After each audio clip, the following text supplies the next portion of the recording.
I am not a historian, but neither are you. So, how about we, the people, learn this stuff together? Welcome to US 101. Today, guys, gonna change up the format quite a bit, actually.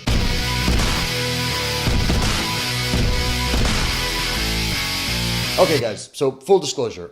This week's episode of US 101 was actually going to look at the history and the role of the United Nations based on what was happening at the United Nations headquarters last week in New York City, what with Trump making a speech and the North Korean delegation making a speech, and just a general look at what the UN actually does in the world. But then something happened this past weekend that caught my eye and it piqued my interest, and that of course would be the fact that during his speech in Alabama, Trump decided to call out a bunch of players from the National Football League and called them out for kneeling during the National Anthem, calling it disrespectful toward the anthem and the flag. Wouldn't you love to see one of these NFL owners, when somebody disrespects our flag, to say, get that son of a bitch off the field right now, out, he's fired. He's fired! And of course, when Trump says these things in speeches, the media runs with it. They call out pundits, they call up journalists, they call up experts, they call up non-experts, they call up athletes in this case, and everybody wants to get their opinion thrown out there. And I thought to myself, you know what? This is kind of dominating the media landscape right now, so why don't I discuss it as well? But I didn't want to just, do like a look at the history of the national anthem or a closer look at the First Amendment and whether or not players have the constitutional right to kneel during the national anthem. I wanted to actually have a discussion. So I called up a couple friends of mine and was like, hey, do you guys want to have a discussion about this? We can discuss the pros and cons of this. And they were down to do it. The first guy that I invited to the discussion was one that you guys have seen on the channel before, Keith Hughes, who is the head of HipHughes History, an outstanding YouTube history channel. And then the other guy was a guy that I've never worked with before, but I've been a fan of his work for quite some time right now. His name is Tom Richey. And if you guys have never checked out his channel before, the link is down below in the description box. Highly recommend you check out his videos and go ahead and subscribe to his channel. On Sunday night, we got together and we had a discussion live on YouTube on the HipHughes History channel discussing the NFL players taking a knee during the national anthem and whether or not it was actually disrespectful toward the anthem or the flag. And without further ado, I'm going to show you guys parts of that conversation for today's episode. And I'd like you guys to get involved in the discussion, man. What are your thoughts on the NFL players kneeling during the national anthem, or in some cases not even coming out during the national anthem during games this past Sunday? So yeah, let's dive into this conversation. I hope you guys enjoy it, and here we go. So let me first turn it over to the man I've not worked with in the past, Tom Richey. Tom, Trump made the speech. He basically called out the NFL, called out players, called out owners, saying that any players that don't stand for the anthem or the flag, that are disrespecting the flag, using his words, should be fired or suspended. Now, this is obviously a case of silent protest when it comes to some players. It obviously started off with Colin Kaepernick last year when he was a quarterback for the 49ers. And now it's become a big issue once again. So first off, just your thoughts on what Trump said, how the players responded, and your personal feelings on what has transpired throughout the course of the weekend. What is this professional football you speak of? That's really, I think, one of the first things that really needs to be taken out of this, because I watch my football on Saturday. And so what's interesting is when he goes to Alabama, when Trump goes to Alabama and he says all this stuff about the NFL, none of those people watch the NFL. This was one of those things. The president goes off script. Now I'm just going to tell you, I watched the speech, or at least as much of it as I could tolerate. And, it was obviously just Alabama pandering. I mean, if you watch I don't want to be the Trump guy on here tonight. That's not why I appeared on here or anything like that. But if you watch the entire speech, or as much of it as you can stomach, he's like, look, we're about faith, family, and freedom, and the Bible, and all this stuff that he says because he's in Alabama. I mean, it's like the guy's a salesman. He's a panderer. Of course, in any successful politician panders to their audience. So if you look at, and I'm not defending the comments or saying that they're presidential, anything like that, but you know, it's like he's there, he's pandering to an audience, he's trying to get this guy that's been loyal to him reelected. You know, what's really the irony here is that he was in Alabama to campaign against Roy Moore, you know, who is basically like the arch conservative, like super religious, you know, guy that, you know, basically the president is down there in Alabama trying to make sure like a guy that's like closer to the center gets elected, which is kind of the irony of this whole situation. So the thing is, I mean, I can respond to some things that are said here, you know, and that sort of thing. But, you know, let's see what Keith has to say, because for me, the professional football thing isn't a very high involvement issue to begin with. Eye of the beholder. I hear a lot of people saying, well, what I think they mean. Well, I think they mean what they say what they mean. So if people have a deep feeling that this is what they need to do, and they need to silently protest or kneel or do whatever, whether I agree with it or not, to me, it opens up a door of, well, why are you doing it? Let's have that conversation, as opposed to more of a defensive kind of nationalistic reaction of, well, you're offending me. And sometimes I find it ironic also, because many of the same people who are offended by this silent protest will have their pants on fire if somebody's trying to interfere, you know, some kind of controversial protester who's trying to speak at a college and is being, you know, what I believe, you know, unlawfully shouted down or something like that. So I think that we should all chill for a second and really just, you know, engage in dialogue about what's at the root of this, whether you agree with these people who are kneeling or you don't. Obviously, they're doing it for a reason. And if you think the reason is that they hate their country, I think that you probably should have a conversation with them first. Now, in terms of the president's comments, you know, I can't give the guy a pass. He's not a campaigner. He's not a presidential, you know, nominee. He's the president of the United States. So whether he's speaking to a small group of Girl Scouts on the front lawn or, you know, a rowdy base crowd in Alabama, what he says matters. So whether it's a ruse or not to distract from, you know, other things that are more important that we should be focusing on, like North Korea or healthcare or tax cuts or Russia or whatever it might be. This appears to be a shiny object that we have all ran to.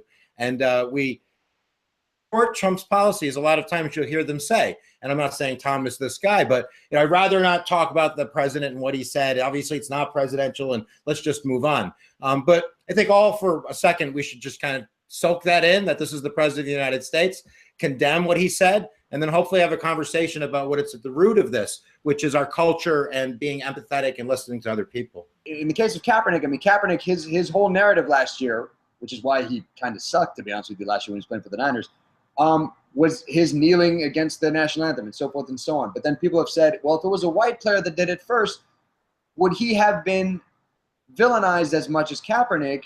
Or would people have said, "Oh no, he's a good American exercising his First Amendment rights"? And that's the thing I want to segue into, which is the First Amendment. Both of you are history teachers. Both of you, I hope, are very familiar with the First Amendment, what it has to say. And Tom, would you be so kind as to remind us exactly what the First Amendment of the United States Constitution is and what it says? Yeah, of course, the First Amendment upholds freedom of expression, speech, press, religion, assembly, petition. I would recommend HipHughes' videos on the Bill of Rights. He's got like the Bill of Rights in 30 seconds or a minute if you need a refresher. Now, the thing is, I don't think that anybody is saying like arrest these people or anything like that. You know, arrest that SOB, you know, draw and quarter him or something like that. And I think that sometimes that this stuff, like when we make it into a constitutional issue, you know, it muddies the waters a little bit, because, you know, Keith mentioned the college campuses, the conservative speakers at college campuses. Well, these college campuses are public universities that receive federal funds. And so these college campuses are supposed to be places by design where any taxpayer you know, can bring somebody in and anything can be said. So these are supposed to be places where people can speak freely. So I think that a clarification is necessary here, that we are talking about private enterprise. You know, the NFL is a private company. I don't know about Keith. Now, of course, Keith doesn't teach in South Carolina, but if I were to say like, hey, you know what? I'm, you know, as a white guy, I'm going to kneel during the national anthem. Okay. And I'm going to do that publicly. You know, I would be in jeopardy as far as my job, as far as my employment. And I believe that I should be, because, you know, I do have a responsibility as a condition of my employment, as a, you know, as a publicly funded, you know, teacher, and I'm teaching civic virtue and that sort of thing, that, you know, I have an obligation to teach citizenship. And citizenship isn't just making an ass of yourself. I mean, that's not what citizenship is. And, you know, when we think about like, well, the president's supposed to be a role model. Athletes are supposed to be role models. In a situation where somebody is a role model, they are an employee, they are participating in private enterprise, I don't think that the issue here is a constitutional issue as far as what somebody's doing on company time, that it would be within the rights of an NFL owner to say like, look, get that SOB off the field. Am I saying they should? That's up to them. But that is an issue of something going on within private enterprise. So I think that the constitutional argument lacks relevance here. I agree with Tom that, yeah, they could fire you if they had that well known. Look, if you kneel, you're going to get fired. You work for me. And of course, that's going to lead to, you know, all kinds of brouhaha in terms of their own marketing and splitting the country. It's worth mentioning that even conservative NFL owners like Kraft of the New England Patriots team came out and stood on the side that symbolically kneeling is being a citizen. It is being civic. It is saying something about your country and engaging in, you know, in a sense, freedom of speech in the political arena by doing something. So again, wait. Now, Keith, just to clarify, what's being done here? That's where I think that you really need to think about that. What is actually being done? It doesn't matter. It doesn't matter what's being done. What's being done in their mind is they're saying that I have such a problem with how the government treats my race of people or poverty or whatever the issue is, that I feel as though right now I can't stand to honor the country that I need to fight. So whatever, that's what they're saying, and whatever articulate in your view or constitutional scholars' view, that's their right to do that, especially if the NFL owners and their bosses are saying, you're free to do that on our time. Now, if that's going to piss off some fans and Trump wants to stir, you know, his base of deplorables kind of with that issue, that's one thing. But we could talk about ratings in another section and whether ratings are down because of a lack of competition and kind of the, you know, controversies about violence in the NFL. I don't think it's because Colin Kaepernick. I think the thing is that a lot of people have this idea that how do you have the right to be pissed off about anything when you're making millions of dollars in a country that's giving you all of this privilege to play a sport? It kind of goes back to the argument of when the Dixie Chicks, a country group, a country trio, got shit on by a bunch of their fans because they spoke out against President Bush at the time. Right. But at the same time, the counter argument to that, I feel, is that by the players taking a knee or by sitting or by staging whatever silent protest that they want to during the game, at no point are they speaking out against the military itself. At no point are they talking out against the troops. At no point are they saying that, oh, I can't stand these people because they're going overseas and doing things that I don't believe. Right. At no point they're saying that. No.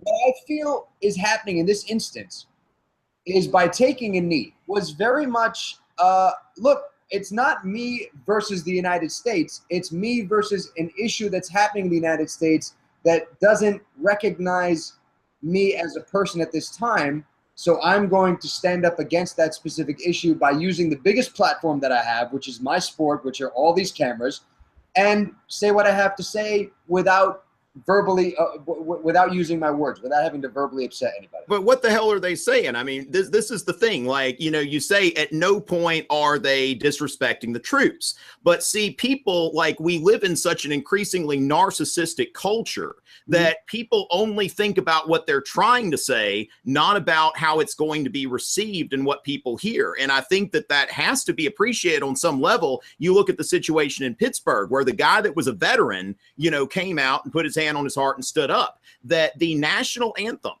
is for an overwhelming majority of Americans, it is for the troops. It is for, I mean, you know, you look, I mean, it's celebrating a battle. It's celebrating the flag still being there in the face of, you know, of an enemy.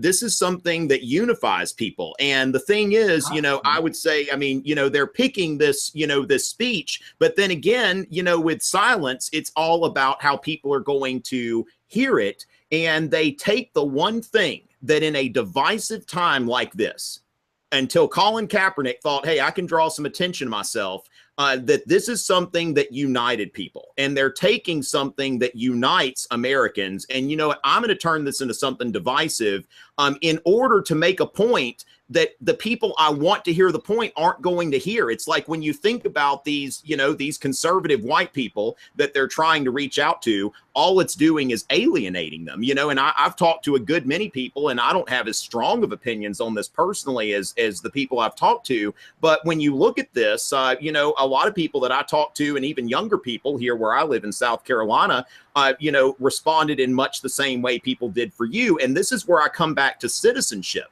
Is citizenship just like, you know, doing whatever you want to do and no matter what, or is it accomplishing something? The entire foundation of freedom is built on the idea that people usually do the decent thing. And I think that people here by, you know, taking something that is sacred, you know, it's like on Monty Python, the guy says nothing's sacred when people are just going around saying knee to old women. You know, it's just when people can't even stand during the national anthem, what makes us a country? I mean, what do we have to tie ourselves together in a situation like this where it seems like, you know, we're about to tear each other apart? What good has this done? They're saying their right to constitutionally protest and not be threatened is sacred. And it's interesting to note that many of the white players who didn't kneel but locked arms and put their hands on those who kneel, Trump specifically stated that he didn't think that was offensive. He didn't say the white players, but it was basically all white players who did that. And, you know, not to make a judgment on you, Tom, but I find it very judgmental when you say these people are being narcissists. Stephen Curry is not a narcissist. He's a man who gives back to his community, who is a role model, who loves his country, and this is his way of expressing a protest. There needs to be a follow-up. There needs to be creative action. I agree with that. But to say they're being narcissistic because they're taking a knee and that's destroying something, I think that might be misread. But I do think that when you take something, and this all started, now, of course, you know, if somebody's kneeling today because they're trying to defend somebody else, something like that, but it's like Colin Kaepernick was a failing quarterback, and he found a way to make it about him. And that's really been his whole. I so disagree. You really think that he just made this up in order to get attention? I think that's narcissistic. I mean, how can you see in his soul? How do you know his hearts of hearts? I don't necessarily, but I know the guy was wearing picky socks at a practice. You know, I mean, the man has mocked police. You know, he's shown solidarity with, you know, leftist, you know, dictatorial governments and stuff like that. I mean, this guy is not like, you know, he goes off the field and he's just this model American. But here's the thing, though. It's just, are there more list of what a model American is? I want to make sure I'm living up. I don't want to get something not checked off, you know? I'm worried. I'm worried. Make sure you have your Constitution framed in gold, Keith. What's that? Make sure you have your Constitution framed in gold. I have that in my pocket. Good. So that was just a small bit of the conversation that the three of us had on Sunday night. That's not the full conversation. If you guys want to watch the full discussion between the three of us, if you click that link right there, it'll take you to the video. You'll get to see all 50 or 55 minutes. It was a long discussion that we had that night because there was a lot to talk about. But again, let me know, guys, in the comment section below your thoughts. Do you think that Trump was correct in saying that NFL players who disrespect the anthem, disrespect the flag by kneeling should be fired or suspended? Or do you think the NFL players have a right to take a knee? They have the right to express themselves however they want during the national anthem, by taking a knee, by staying inside the locker room during the anthem. Let me know your thoughts, man. I would love to hear from you guys, man. And that is it for this episode of US 101, guys. I know it's a different format this week, but I kind of like it. I kind of like the discussion aspect of it, and I think we're going to be doing this again in future. Let me know what you guys thought of this format, man, whether you'd like to see more episodes like this. But as always, thank you guys for watching. Thank you guys for subscribing to the channel, those of you that have. And again, if you've not subscribed to HipHughes History or to Tom Richey's channels, go ahead and click those links down below in the description box. Go check out their channels. Go become enlightened by these incredible history teachers, and I highly recommend. You will not regret it. And also, thank you guys that have been sharing videos from US 101, liking them, and of course, leaving comments in the comment section. Guys, your dialogue means the world to me. You can follow US 101 on Facebook, Instagram, and Twitter. All those links down below in the description box. And guys, we'll be back next Tuesday for an all-new episode of US 101. I think next week I'm actually going to do the United Nations video, because I do want to do that one, because it's a pretty cool story. So until then, guys, I am all done. And yeah, I think we're going to have more of these discussion videos. I kind of like them. Also, it's a little easier on my part because I don't have to script out a whole episode. Laziness on my part. I'm sorry. It is what it is. I'll see you guys next week. Farewell. Bye-bye. I love you.